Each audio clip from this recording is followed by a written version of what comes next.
కృష్ణా నదిలో విచ్చలవిడిగా అలవి వలలు వాడటంతో నది గర్భంలో మత్స్య సంపద నాశనమవుతుంది. దీంతో కృష్ణా నదిలో మత్స్య సంపద తగ్గి ఉపాధి కరువవుతుంది. గతంలో దేశం నలుమూలలకు కొల్లాపూర్ నుంచి చేపల ఎగుమతి జరిగేది. అలవి వలల వాడకంతో భారీగా మత్స్య సంపద తగ్గిపోయింది. అలవి వలలను 3 ఏళ్ల పాటు నిషేధిస్తే మళ్లీ మత్స్య సంపద పెరిగే ఛాన్స్ ఉందంటున్నారు స్థానికులు. బీచ్పల్లి నుంచి శ్రీశైలం బ్యాక్ వాటర్ దాకా నిషేధిత వలలతో చేపలను వేటాడుతున్నారు. ఫిష్ మాఫియా తీరుతో చేపల ఉత్పత్తి తగ్గిపోతుంది. దీనిపై మరింత సమాచారాన్ని బాలకృష్ణ అందిస్తారు. అలవి వలలు శాపంగా మారుతున్నాయి. కృష్ణా నదిలో మత్స్య సంపద కనుమరుగవుతుందంటే అందుకు ప్రధానమైన కారణం అలవి వలలు అని చెప్పొచ్చు. అయితే చిన్న చిన్న చేపలు అట్లాగే చిన్న చిన్న గుడ్లను కూడా ఈ అలవి వలలు మింగేస్తున్నాయి, పడుతున్నాయి. దానివల్ల నదిలో ఉన్నటువంటి భూగర్భంలో ఉన్నటువంటి మత్స్య సంపద పూర్తిగా నశించిపోతుంది. ఎందుకంటే జీవనాధారం కోసం, బతుకుదెరువు కోసం అని చెప్పి ఒక రీజన్ చెప్తూ ఫిష్ మాఫియా అంతా కూడా అలవి వలను ప్రోత్సహిస్తుంది.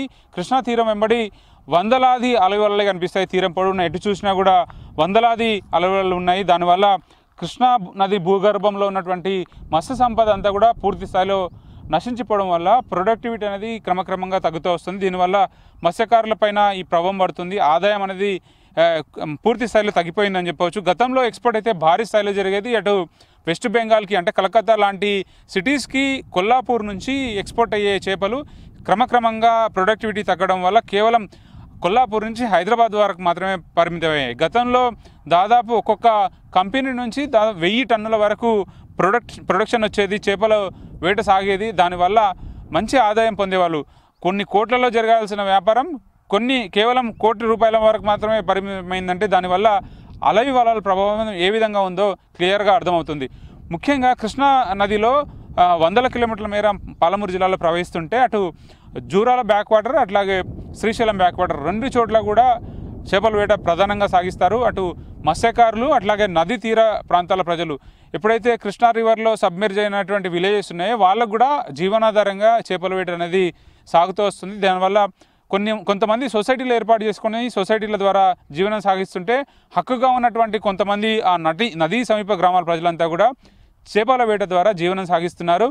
అటు ఏదైతే శ్రీశైలం బ్యాక్ వాటర్ నుంచి అంటే బీచ్పల్లి నుంచి మొదలైతే అటు శ్రీశైలం వరకు బ్యాక్ వాటర్లో లెఫ్ట్ సైడు అంటే తెలంగాణ భాగం వైపేమో తెలంగాణకు సంబంధించినటువంటి మత్స్యకారులు, అట్లాగే ఏపీకి సంబంధించిన మత్స్యకారులు చేపల వేట ద్వారా ఆదాయం పొందుతున్నారు, వాళ్ళ ద్వారా జీవనం సాగిస్తున్నారు. అయితే ఇక్కడ గతంలో పెద్ద ఎత్తున చేపలు ప్రొడక్షన్ ఉండేది కాబట్టి వైజాగ్ లాంటి ప్రాంతాల నుంచి ఇక్కడ ఉన్నటువంటి ఫిష్ మాఫియాకు సంబంధించినటువంటి వ్యాపారులు అట్లాగే పెద్ద ఎత్తున వ్యాపారం జరిగేది కాబట్టి ఇక్కడ బస చేసి కృష్ణా తీర ప్రాంతంలోనే వాళ్ళకు ఏర్పాటు చేసి వాళ్ళకు నివాసాలు ఏర్పాటు చేసి ఇక్కడ చేపల వేట సాగించేవారు. 24/7 నదిలో వలలు వేసి నదిలో దొరికేటటువంటి అనేక రకాల చేపలు, బొచ్చలు కానీ వాలుగలు కానీ అట్లాగే వివిధ రకాలటువంటి చేపలు, ఎన్నో రకాల చేపలు నదీ గర్భంలో దొరికేవి.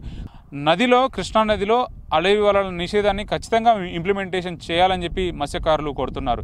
ఇది నదిలో జరిగేటువంటి అలవల ప్రభావము అట్లాగే మత్స్యకారులు ఎదుర్కొంటున్నటువంటి ఇబ్బందులపై స్పెషల్ రిపోర్ట్. కెమెరా పర్సన్ శ్రీనివాస్తో కలిసి బాలకృష్ణ, V6 న్యూస్, మహబూబ్ నగర్.